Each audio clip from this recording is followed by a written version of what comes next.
सभी दोस्तों को नमस्कार। जय हिंद। मैं नरेश सिंह आप सभी का YouTube channel preparation of teaching and TNET में स्वागत करता हूं। दोस्तों, आज के वीडियो में हम बात करेंगे मॉडल पेपर 5 पार्ट नंबर 5 होगा, 4 है और क्वेश्चन नंबर 97 से लेके 128 तक होंगे। यह हेड कांस्टेबल एलडीसी का जो एग्ज़ाम होने वाला है उसके संबंधित 10 मॉडल पेपर बनाए गए थे। और ये मॉडल पेपर जिस प्रकार आपके एग्ज़ाम में 160 क्वेश्चन आएंगे, जिसमें से 70 क्वेश्चन प्रोफेशनल के, 60 क्वेश्चन आपके जीके जीएस मैथ रीजनिंग से और 30 क्वेश्चन आपके ऑप्शनल हिंदी या इंग्लिश से आएंगे। उसी के आधार पर यह 160 के 10 मॉडल पेपर बनाए गए हैं। इनका आपको पीडीएफ भी बहुत लोगों ने लिया है और साथ ही ये वीडियो के थ्रू जो है एक मॉडल पेपर के 32 क्वेश्चन करके 5 वीडियो बनाई जा रही हैं। अभी तक यह छठा जो है मॉडल पेपर वीडियो के तौर पे है, 3 और बचेंगे। अभी समय थोड़ा बिजी चल रहा है इसलिए प्रॉपर वीडियो नहीं मिल पा रही हैं, लेकिन आपके एग्ज़ाम के लिए बहुत ही महत्वपूर्ण है। सभी पुराने ओल्ड पेपर और सिलेबस के अनुसार बनाए गए हैं। तो दोस्तों, आप इसको वीडियो को देखें। तो दोस्तों, चलते हैं क्वेश्चन नंबर 97 पे। के रिप्यूबल में कितने AWS सेंटर हैं? ए में दिया 2, बी में 3, सी में 7 और डी में 5। तो दोस्तों 7 हैं। प्रश्न नंबर 98 है, इंसास राइफल खाली मैगजीन का वजन कितना है? 90 ग्राम, यानी कि जो इंसास राइफल की मैगजीन होती है उसका वजन कितना है? ए में 90 ग्राम, बी में 190 ग्राम, सी में 290 ग्राम, डी में 80 ग्राम। तो 90 ग्राम होता है। प्रश्न नंबर 99 है, सेंटर ट्रेनिंग कॉलेज में स्थानीय खरीदारी समिति को कौन गठन करता है? ए कमांडेंट, बी पुलिस उप महानिरीक्षक, सी पुलिस महानिरीक्षक, डी पुलिस अपर महानिरीक्षक। तो दोस्तों पुलिस महानिरीक्षक, क्योंकि आजकल CTC में IG रैंक के अधिकारी बैठने लगे हैं, तो जो भी वहाँ का सीनियर्स मोस्ट यानी कि हेड ऑफ ऑफिस होते हैं तो वही डिटेल करते हैं। प्रश्न नंबर 100 है, 7वां वेतन आयोग के अनुसार MACP क्या है? तो दोस्तों इसमें मॉडिफाई एश्योर्ड कैरियर प्रोग्रेशन, जो बी ऑप्शन जो दिया है यह इसका राइट है। सभी ऑप्शन में कुछ ना कुछ थोड़ा चेंजिंग है या गलत है, तो आप इसको बी को ही देखें। प्रश्न नंबर 101 है, आपराधिक षड्यंत्र की परिभाषा की धारा में वर्णित की गई है? यानी कि जब केंद्रीय रिजर्व पुलिस बल के जो नियम या दोस्तों ये आपराधिक षड्यंत्र की परिभाषा आपके केंद्रीय रिजर्व पुलिस बल नियम अधिनियम से संबंधित नहीं है। यह जो है आपके IPC CRPC जो है उससे भी क्वेश्चन आते हैं, उनसे संबंधित है। तो देखेंगे इसमें 116, 117, 118, 120। तो दोस्तों यह 120 में है। प्रश्न नंबर 102 है, भारतीय संविधान के किस अनुच्छेद में अस्पृश्यता का अंत का वर्णन है? यानी कि संविधान का एक अनुच्छेद है जिसमें अस्पृश्यता का अंत का वर्णन किया गया है। अनुच्छेद 14, बी अनुच्छेद 15, सी अनुच्छेद 17 और डी अनुच्छेद 24। तो अनुच्छेद 17 में वर्णित किया गया है। प्रश्न नंबर 103 है, स्थापना के समय केंद्रीय रिजर्व पुलिस बल की कितनी नफरी थी? जब CRPF की स्थापना हुई उस समय CRPF की स्थापना के समय टोटल स्ट्रेंथ या नफरी कितनी थी? ए में 1008 या 108, बी में 1108, सी में 1118 और डी में 1012। तो 1008 थी। प्रश्न नंबर 104 है, 100 रुपये की धनराशि 20% वार्षिक दर से 4 वर्षों के लिए उधार दी जाए तो साधारण ब्याज क्या होगा? तो दोस्तों बहुत ही सिंपल है। साधारण ब्याज निकालने का मूलधन गुणा समय गुणा दर बटे 100 निकालेंगे तो 800 रुपये इसका आ जाएगा। तो ऑप्शन में 500, 600, सी में 700, डी में 800 दिया है। तो दोस्तों इसका जो है डी होगा। यहाँ पर ऑप्शन जो ए लिखा है वो गलत हो गया है, गलत है, इसमें 800 रुपये होगा। प्रश्न नंबर 105 है, कोई राशि 10 वर्षों में 3 गुना हो जाती है तो साधारण ब्याज की दर ज्ञात कीजिए। यानी कि कोई भी धनराशि है 10 वर्षों में 3 गुना हो जाती है और साधारण ब्याज है तो 20% होगा, बी 10%, सी 80%, डी 30%। तो दोस्तों इसमें आप क्वेश्चन के अनुसार जब देखेंगे तो 20% आएगा। प्रश्न अनुसार आर में दर, एन में राशि की बढ़ोतरी और टी में समय टाइम होता तो 1 - 1/t गुणा 100 इस तरह निकालेंगे तो इसमें 3 गुना हो जाती है तो 20% आएगा। 20% से मान लिया आप निकालते हैं या इसको इस जो सूत्र दिया है इसके अनुसार निकालते हैं तो 20% ही आ जाएगा, उसमें 10 वर्षों में 3 गुना हो जाएगी। प्रश्न नंबर 106 है, कोई राशि 12 वर्षों में 3 गुना हो जाती तो साधारण ब्याज की दर ज्ञात कीजिए। 20/3, 47/5, 29/7 या 50/3। तो 50/3 यानी कि 17.33 इसका परसेंटेज आएगा। प्रश्न नंबर 107 है, यदि कोई धन साधारण ब्याज की दर से 8 वर्षों में दुगना हो जाता है तो वह कितने वर्षों में 3 गुना हो जाएगा। तो दोस्तों जब 8 वर्षों में दुगना हो रहा है तो आप इसको तिगुना निकालेंगे 3 गुना करने के लिए तो 8 दूनी 16 यानी 8 वर्षों 16 वर्षों में हो जाएगा। तो 12 वर्षों में, 14 वर्षों में, 16 वर्षों में 18 तो 16 वर्ष में हो जाएगा। प्रश्न नंबर 108 है, 2800 रुपये की राशि पर 6% की दर से 5 वर्ष में साधारण ब्याज होगा। रुपये 440, बी रुपये 640, सी रुपये 840 और डी रुपये 1040।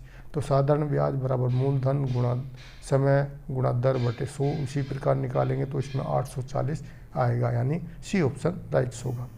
प्रश्न नंबर 109 यानी 109, 600 रुपये का 5/2 वर्ष में 4% वार्षिक ब्याज की दर से साधारण ब्याज निकालें। तो सिंपल है, इसमें 600 गुणा 5 गुणा 4/100 या 5/2 जो है उन दो नीचे आ जाएगा और उसका रुपये 40, 60, 88, 100 में से आप जब निकालेंगे 60 रुपये आएगा। प्रश्न नंबर 110 है, जिस समास में उत्तरखंड यानी कि जो समास आपने पढ़े होंगे, समास के संबंधी मैंने एक वीडियो बनाया है समास का कॉन्सेप्ट समझने के संबंध में, यानी समास की पहचान कैसे करें। तो जिस प्रकार इसमें दिया, जिस समास में उत्तरखंड यानी कि बाद वाला जो वाक्य पद है प्रधान हो वह समास क्या कहलाता है। तो दोस्तों जो तत्पुरुष समास होता है वह जो है उसमें क्या है, जैसे आप समास के बारे में पढ़ेंगे तो पता चल जाएगा कि इसका क्या नियम है। तो इसमें अव्यय समास दिया है, तत्पुरुष, बहुविग्रह, द्वंद्व समास, तो तत्पुरुष समास होगा। प्रश्न नंबर 111 है, सुपुरुष में कौन सा समास है। द्विगु समास, बी द्वंद्व समास, कर्मधारक समास, अव्ययभाव समास। तो दोस्तों इसमें कर्मधारक समास है। प्रश्न नंबर 112 है, साग पात में कौन सा समास है।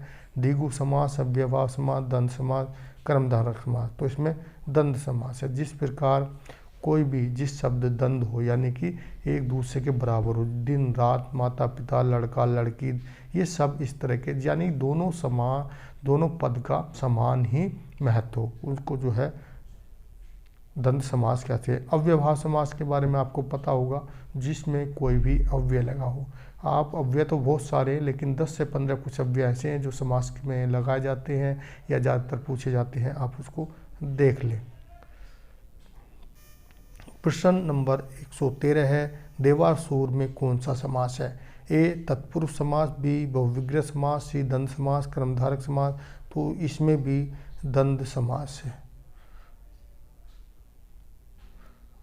सॉरी दोस्तों, इसको देवासुर में कौन सा समास है, इसमें द्वंद्व समास नहीं आएगा। इसमें जो है देवों का सुर यानी तत्पुरुष समास आएगा। प्रश्न नंबर 114 है, टारगेट के हिसाब से हवा कितने प्रकार की होती है। 1 प्रकार की, 2 प्रकार की, 3 प्रकार की, 4 प्रकार की। टारगेट, जब हम टारगेट के हिसाब से हवा को देखते हैं तो 3 प्रकार की होती है। 3 प्रकार में सबसे पहले धीमी हवा या कम, जिसकी चाल बहुत ज़्यादा कम होती है, मध्य हवा, बहुत तेज हवा।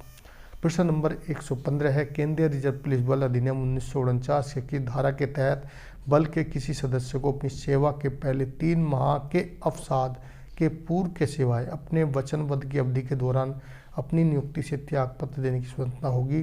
किसके समक्ष अपना आवेदन करेगा। यानी कोई भी अगर केंद्रीय रिजर्व पुलिस बल में सदस्य ने ज्वाइन कर लिया है और उसकी जो है 3 माह के सिवा 3 महीने से अधिक की सर्विस हो गई है, अवसाद से पूर्व के सिवाय, और अपने जो वचनबद्ध यानी कि जो उसने शपथ ली है, तो अगर वह त्यागपत्र देना चाहता है तो किसको देगा? ए कमांडेंट, बी रेंज पुलिस महानिरीक्षक, सी सेक्टर पुलिस महानिरीक्षक, उपरोक्त में से कोई नहीं, तो दोस्तों कमांडेंट को देगा। प्रश्न नंबर 116, गंभीर चोट लगने पर कौन सी जांच की जाती है? A court of inquiry, B प्रारंभिक जांच, सी समरी जांच और डी विभागीय जांच। तो दोस्तों कोर्ट ऑफ इंक्वायरी की जाती है चोट लगने पर। प्रश्न नंबर 117 है, ब्याज युक्त अग्रिम कौन से हैं? 2 तरह के ब्याज होते हैं, एक ब्याज युक्त, एक ब्याज मुक्त। तो दोस्तों कंप्यूटर अग्रिम, हाउस अग्रिम, उपरोक्त दोनों या दोनों में से कोई नहीं, तो ब्याज इन दोनों पे दिया जाता है। अगर आप कंप्यूटर अग्रिम ले रहे हो और हाउस, दोनों यह जो है ब्याज अग्रिम है। प्रश्न नंबर 118 है, आईपीसी की किस धारा के अंतर्गत हत्या के लिए दंड का वर्णन किया गया है? यानी कि अगर कोई व्यक्ति दूसरे व्यक्ति की हत्या कर देता है तो उसका दंड का प्रावधान किया गया है।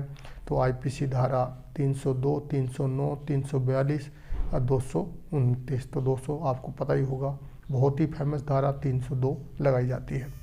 प्रश्न नंबर 119 है, सामने के सलूट में कितनी हरकत होती है?